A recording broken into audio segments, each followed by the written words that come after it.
Hi students, आज का हमारा टॉपिक है relationship of biology to other sciences. इसमें हम देखेंगे कि बायोलॉजी दूसरी साइंसेस की ब्रांचेस से किस तरह से ताल्लुक रखती है। The inter relationship among different branches of science can not be denied. हमें पता है कि अगर हम लोग साइंस की डिफरेंट ब्रांचेस के साथ रिलेशनशिप बायो की देखें तो ये हम लोग इसे डिनाई नहीं कर सकते। Biology include information on various aspect of living things. As we know कि बायोलॉजी के अंदर लिविंग थिंग्स के डिफरेंट एस्पेक्ट्स पर बहुत अच्छी डिटेल में बात की गई है, लेकिन अगर हम इसके अंदर देखें तो डिफरेंट ब्रांचेस ऑफ साइंस की भी डिस्कशन है, जिसकी वजह से बायोलॉजी अपने डिफरेंट प्रॉब्लम्स को सॉल्व करती है।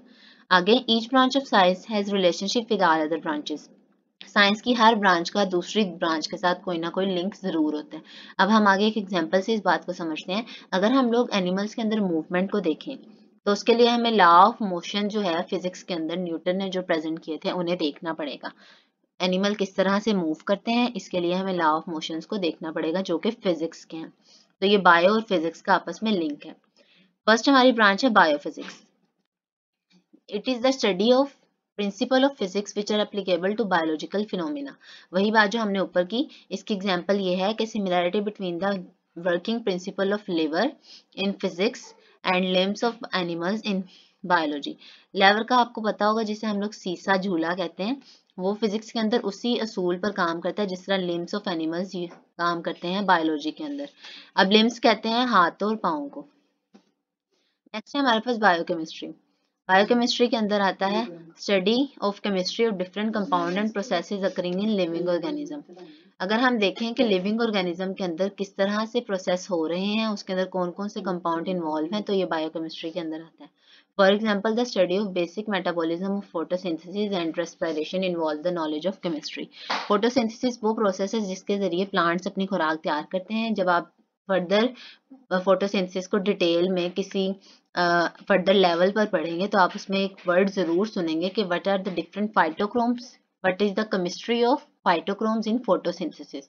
तो इसके अंदर हम लोग फोटोसिंथेसिस के अंदर यूज होने वाले डिफरेंट कंपाउंड्स, उनकी केमिस्ट्री को हम देखते हैं, और रेस्पिरेशन में भी कौन कौन से कंपाउंड्स यूज हो रहे हैं और किस तरह की केमिस्ट्री है उस प्रोसेस की, ये इसके अंदर देखा जाता है। नेक्स्ट है बायोमैथमेटिक्स। इसमें हम लोग देखते हैं deal with the study of biological processes using mathematical techniques and tools.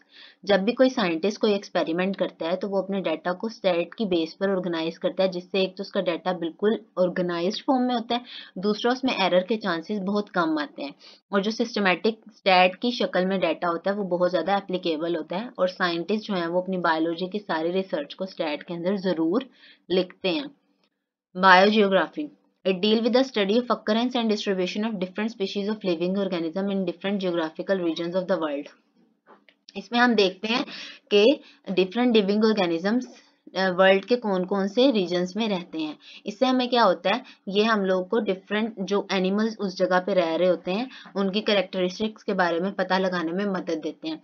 जैसे कि पोलर बियर जो है वो कोल्ड वेदर के अंदर रहता है, तो इसका मतलब उसकी स्किन पर बहुत ज्यादा फर होगी जिसकी वजह से उसे सर्दी ना लगे। बायो इकोनॉमिक्स, इसके अंदर अगर हम देखें तो हमारे पास आता है it deal with the study of organism from economical point of view. इसमें हम देखते हैं कि जो डिफरेंट जैसे कि अगर हमने अपनी क्रॉप, कोई भी किस्म की क्रॉप है, यहाँ पर इन्होंने वीट लिखा हुआ है, वीट की यील्ड को देखना है कि उसके लॉसेस क्या हैं, उसके बेनिफिट्स क्या हैं, इसके अलावा इस साल उसने कितने, हम लोगों ने कितना अर्न किया है, कितना उसमें लॉस किया है। ये एक फिगर दिखाई गई है जिसमें ये बताया हुआ है कि अगर हम केमिस्ट्री के अंदर बायोकेमिस्ट्री को देखें तो इसमें फोटोसिंथेसिस और रेस्पिरेशन को हम पढ़ेंगे, जो कि मैं पहले आपको बता चुकी हूँ। दूसरा, अगर हम बायो इकोनॉमिक्स को देखें तो इसमें हम लॉसेस और बेनिफिट्स देखेंगे कि एक फील्ड अगर हम किसी किस्म की क्रॉप को उगा रहे हैं तो उसके क्या बेनिफिट्स आ रहे हैं और क्या उसके नुकसान आ रहे हैं। दूसरा है मैथमेटिक्स में हम लोग डाटा एनालिसिस करते हैं, जो भी एक्सपेरिमेंट हम करते हैं उसमें डाटा को एनालाइज करते हैं मैथमेटिक की बेस पर। फोर्थ वन इज बायोफिजिक्स, जिसमें हम लोग मसल्स और बोन्स की मूवमेंट को देखते हैं। फिफ्थ इज बायोजियोग्राफी, जिसमें हम लोग डिस्ट्रीब्यूशन ऑफ ऑर्गेनिज्म देखते हैं कि कौन सा ऑर्गेनिज्म वर्ल्ड के कौन से रीजन में पाया जाता है। Thank you so much. आज का लेक्चर यहाँ तक ही था। अगर आपको कोई कंफ्यूजन है तो आप कमेंट बॉक्स में पूछ सकते हैं। Subscribe the channel and share with your friends.